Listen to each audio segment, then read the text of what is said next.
बिस्मिल्लाहिर्रहमानिर्रहीम। Reciprocal equation हमारा आज का टॉपिक है। Reciprocal equation. What is reciprocal equation? An equation which remain unchanged when we replace x by 1/x is called reciprocal equation. तो लिखते हैं पहले an equation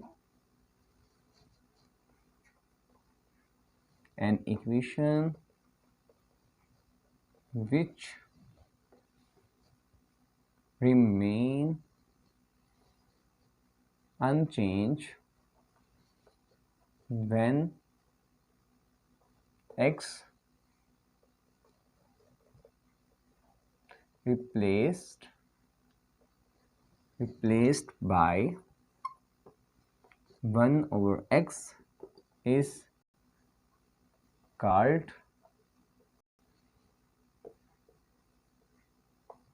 reciprocal equation.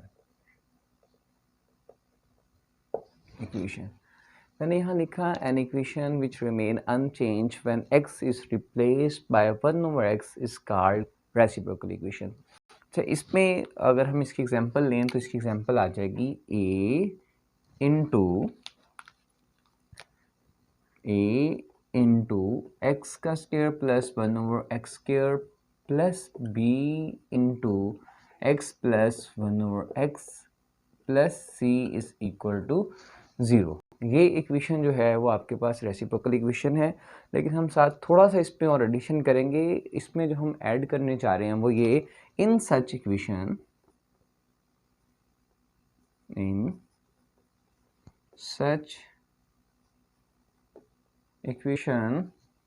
the coefficient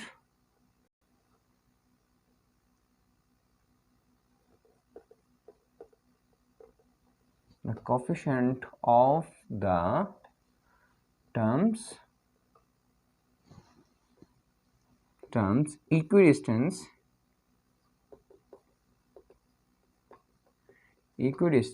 from the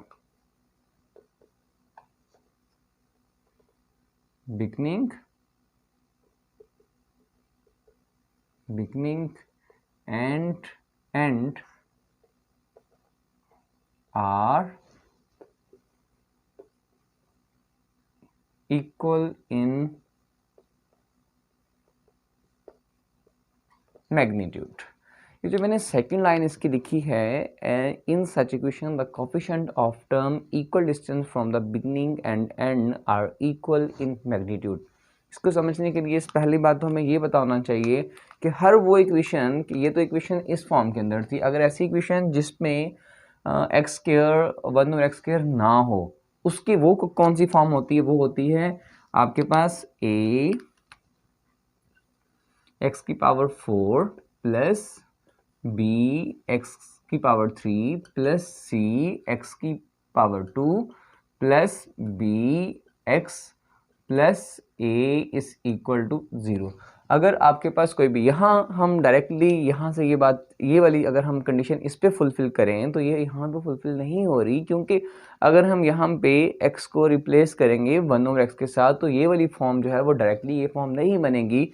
इसलिए हम इसमें एक और चीज़ ऐड करते हैं। मैंने कहा कि यहाँ पे जितनी भी आपके पास, अब ये तो एक फॉर्म होगी रेसिप्रोकल इक्वेशन की, जो दूसरी फॉर्म है इसकी वो कुछ यूँ है। हमें कैसे पता चलेगा कि ये जो पावर 4 वाली इक्वेशन है क्या ये रेसिप्रोकल इक्वेशन है या नहीं है? इसके लिए हमें जो चीज़ चेक करनी होती है, सबसे पहले हमें ये चेक करना होता है कि उसकी पावर 4 होनी चाहिए, लेकिन हर इक्वेशन जिसकी पावर 4 है वो रेसिप्रोकल इक्वेशन नहीं होती। ठीक है, अब इसमें अगर हम देखेंगे कि इसकी पावर 4 है, अब इसमें टर्म्स कितनी होनी चाहिए? पावर 4 है तो 5 टर्म्स होनी चाहिए, जैसे कि यहाँ 4 3 2 1 और x⁴ कितनी टर्म्स होगी? ये 5 टर्म्स होगी।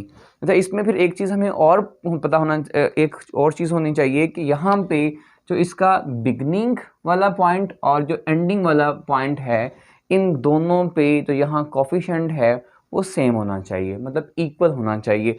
इसी तरह जो यहाँ b है, इसका जो स्टार्टिंग वाला, बिगनिंग वाला और जो एंडिंग वाला पॉइंट है, ये भी क्या होना चाहिए? सेम होना चाहिए। इसकी हम एक एग्जांपल लेते हैं कि अगर इसकी मैं एग्जांपल देना चाहूँ तो इसकी एग्जांपल होती है 3 एक्स की पावर 4 प्लस 4x की power 3 plus 2x square plus 4x की power 2 plus 3 is equal to 0। अगर यहाँ देखें, यहाँ 3 है, यहाँ भी क्या है 3, इसका कोफिशिएंट 4 है, इसका कोफिशिएंट भी क्या है 4 और इसका कोफिशिएंट क्या है 2, इससे हमें कंसर्न नहीं है। लेकिन इसका बिगनिंग वाला और इसका एंडिंग वाला सेम होना चाहिए। इसका कोफिशिएंट, इसका बिगनिंग वाला और इसका एंडिंग वाला जो है वो इक्वल इन मैग्नीट्यूड होना चाहिए। मैग्नीट्यूड का मतलब यहाँ 3, यहाँ 3, यहाँ 4 और यहाँ जो है वो 4 होना चाहिए। तो इस तरह अगर हमारे पास कोई भी इक्वेशन हो, वो रेसिप्रोकल है या वो रेसिप्रोकल नहीं है, उसको हम कैसे चेक कर सकते हैं? उसके लिए दो बातें होती हैं। एक तो फॉर्म अगर ये वाली दी हो, जैसे मैंने यहाँ लिखी है, ये मैंने एग्जांपल भी दी कि उसकी पावर कितनी होनी चाहिए, 4 होनी चाहिए, नंबर ऑफ टर्म्स 5 होनी चाहिए, पावर 4, नंबर ऑफ टर्म्स 5, और उसके बाद जो अगली कंडीशन है इस पर वो ये होनी चाहिए कि अगर इसका बिगनिंग वाला और इसका जो एंडिंग वाला है कोफिशिएंट वो सेम होना चाहिए, इक्वल इन मैग्नीट्यूड होना चाहिए। मतलब साइन का डिफरेंस तो आ सकता है, प्लस और माइनस का डिफरेंस आ सकता है, लेकिन जो वैल्यू है वो चेंज नहीं होनी चाहिए। फर्ज क्या यहाँ प्लस का 4 है, यहाँ माइनस का 4 हो जाए तो कोई मसला नहीं है, ऐसा मुमकिन है। लेकिन ऐसा नहीं होता कि यहाँ 4 लिखा हुआ, यहाँ 3 लिखा हुआ, यहाँ 3 लिखा हुआ, यहाँ कोई और नंबर 2 या 1 कुछ और लिखा हो, तो वो जो है वो रेसिप्रोकल इक्वेशन नहीं होती। एक तो ये तो थी इसकी एग्जाम्पल। इसकी अगर एग्जाम्पल हम लेना चाहें तो इसकी एग्जाम्पल हम ये ले सकते हैं इसकी, कि आपके पास एक इक्वेशन है जैसे कि 3 इंटू एक्स का स्क्वायर प्लस 1 ओवर एक्स का square plus 4 into x plus 1 over x और प्लस 2 इज इक्वल टू 0। अगर ये देखें, इसमें हम रिप्लेस करेंगे x को 1 और x के साथ, या 1 और x को x के साथ रिप्लेस करें, यहाँ कोई भी फ़र्क नहीं पड़ेगा, ना यहाँ फ़र्क पड़ेगा ना यहाँ फ़र्क पड़ेगा। तो इसलिए एक तो रेसिप्रोकल इक्वेशन को समझने के लिए या जानने के लिए कि रेसिप्रोकल इक्वेशन है या नहीं है, तो ये चेक पॉइंट है कि हम इसको x को 1 और x के साथ रिप्लेस करेंगे। अगर उसका आंसर जो है कोई उस पर कोई फ़र्क नहीं पड़ता तो रेसिप्रोकल इक्वेशन है। लेकिन अगर वो इस फॉर्म के अंदर लिखी हुई इक्वेशन है तो उसको हम चेक करने के लिए क्या देखेंगे? उसको हम देखेंगे कि यहाँ इसके बिगनिंग पे और इसके एंड पॉइंट पे तो कोफिशिएंट है वो सेम होना चाहिए। उसके बाद यहाँ पे जो 4 है, यहाँ भी क्या होना चाहिए 4, क्योंकि मैंने यहाँ इस लाइन में ये चीज़ लिखी है, in such equation the coefficient of the term equal distance from the beginning end. ये इक्वल डिस्टेंस का मतलब होता है कि यहाँ और यहाँ पे नंबर, यहाँ और यहाँ पे number are equal in magnitude. जब मैग्नीट्यूड की बात करेंगे वहाँ हम प्लस माइनस की बात नहीं करते, प्लस का साइन हो या माइनस का साइन हो कोई फ़र्क नहीं पड़ता। तो इसका मतलब ये हुआ कि अभी अगर हमें कोई भी इक्वेशन दी जाए और हमें ये चेक कर रहा हूँ क्या ये इक्वेशन रेसिप्रोकल है या नहीं है, सबसे पहले हमने ये देखना है उसकी पावर, या तो वो फॉर्म ये वाली होनी चाहिए। अच्छा, इसकी एक और फॉर्म भी है, सेकेंड फॉर्म जो इसकी है वो यूँ आ सकती है, 3x का square plus 4x plus 5 plus 4 over x plus 3 over x square is equal to 0। ये फॉर्म भी इसकी लिखी जा सकती है। बेसिकली ये फॉर्म और ये फॉर्म जो है वो एक जैसी ही है। इसको अगर हम इधर ले आएँ, इधर लाने के बाद इसको रीअरेंज कर लें तो आपके पास यही वाली फॉर्म जो है वो दोबारा बन जाएगी आपके पास। यहाँ अगर हम इसके साथ कंपैरिजन करना चाहें तो 5 की जगह पे यहाँ हम 2 लिख देते हैं। ठीक है, ये इक्वेशन आपके पास या तो इस फॉर्म में लिखी हो तो रेसिप्रोकल है, अगर इस फॉर्म में लिखी हो तो भी रेसिप्रोकल है, और अगर ये इस फॉर्म के अंदर है फिर हम इसको चेक करेंगे, पावर 4, नंबर ऑफ वैल्यूज 5 होनी चाहिए, और इसके जो यहाँ पे 3, यहाँ पे भी 3, यहाँ 4 और यहाँ 4, इनके जो कोफिशिएंट है वो इक्वल इन मैग्नीट्यूड होने चाहिए। इस इक्वेशन को हम बोलते हैं रेसिप्रोकल इक्वेशन। एक्सपोनेंशियल इक्वेशन को समझने के लिए हमें ये जानना ज़रूरी है कि एक्सपोनेंट बेसिकली होता क्या है। अगर हम कोई भी अलजेब्रिक टर्म्स लें, जैसे कि मैं ले रहा हूँ a x की पावर n, तो इसमें ये जो a है इसको बोलते हैं हम कोफिशिएंट। ये जो x है ये आपका वेरिएबल कहलाता है,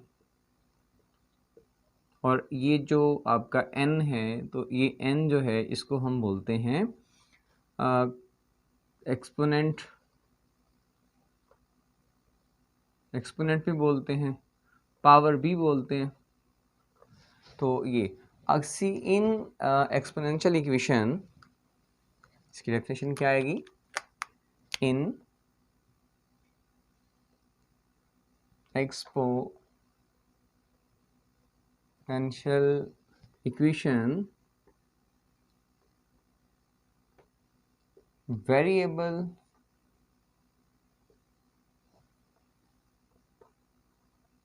occur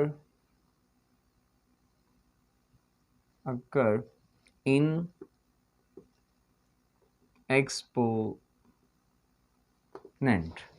अगर ऐसी इक्वेशन जिसमें वेरिएबल जो है वो उसकी एक्सपोनेंट में हो, कैसे, हम उसकी एग्जांपल ले लेते हैं। जैसे कि फॉर एग्जांपल एक्स 3 की पावर 2x प्लस 5 की power x plus 4 equal to 0। यहाँ अगर देखें तो यहाँ वेरिएबल यहाँ भी एक्सपोनेंट में है, यहाँ वेरिएबल भी एक्सपोनेंट में है, तो इस इक्वेशन को हम क्या बोलेंगे, इसको बोलेंगे हम exponential equation. In exponential equation variable occur in exponent. हम और एग्जांपल भी ले सकते हैं इसकी, जैसा कि अगर हम यहाँ लिखें 4 की पावर 2x प्लस 5 की power x plus 3 is equal to 0। जो भी हो सकता है, और इस तरह भी हो सकता है कि 4 की पावर 2x प्लस 4 की power x plus 3 is equal to 0। तो इसको भी हम एक्सपोनेंशियल इक्वेशन कहते हैं, इसको भी एक्सपोनेंशियल इक्वेशन कहते हैं, और इसको भी हम क्या बोलते हैं, एक्सपोनेंशियल इक्वेशन बोलेंगे।